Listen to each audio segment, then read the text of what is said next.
Let's talk about the mechanics of CthulhuTech.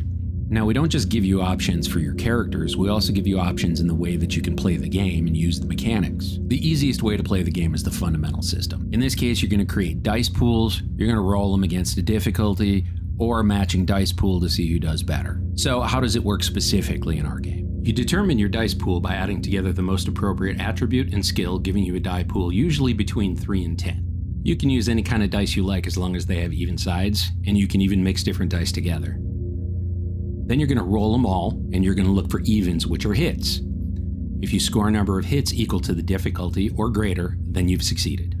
For example, you may have a task that's difficult, which means that you're going to require 4 hits on your dice roll in order to succeed. So, you roll your dice, count up your hits. If you equal or exceed that, you're good, you've succeeded. We've broken up most of the things that you're going to want to do in the game into a series of actions. Simple actions you use when nothing is actively trying to resist you.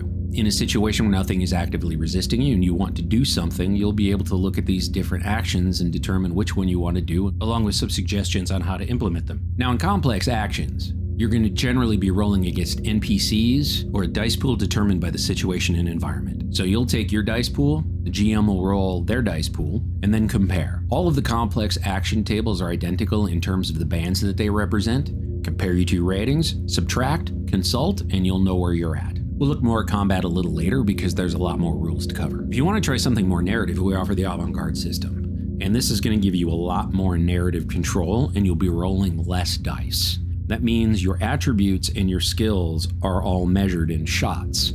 So their rating are a number of resources that you're going to be spending when you want to call the shot on an action, which means that you spend those resources to choose your level of success. For example, let's take a look at a simple action, notice details. In the avant-garde system, you see if you want to call the shot, you can spend points from that skill and it will tell you what happens. 2 shots is a clean and even success. Now, sometimes you're running low on shots and you'll just go for a mixed success, which is 1 shot. Or sometimes you'll be in a situation where it feels like there's a lot to give and the GM gives you the option. You can spend more shots to get greater degrees of success. And that means that shots are also a stamina system. It's very important when using this system when you're going to get your rest and the quality of rest you're going to get, because that is going to regenerate your shots and get you ready for the next day. So you're going to want to manage your shots carefully so that over the course of the game day, you're going to be effective throughout it as opposed to totally exhausted by the end when something bad might happen. Now, if you like a little bit of what you heard from the fundamental system and a little bit of what you heard about the avant-garde system, then you might like the mixed system, which puts the 2 together. You have the option of rolling dice for all of your simple actions, or you can spend shots to guarantee success. Now, while it costs double the normal charges that it would in the avant-garde system, it still gives you the ability to call the ball several times a day, while you get to roll dice for everything else. And that's a really quick overview of how the systems work.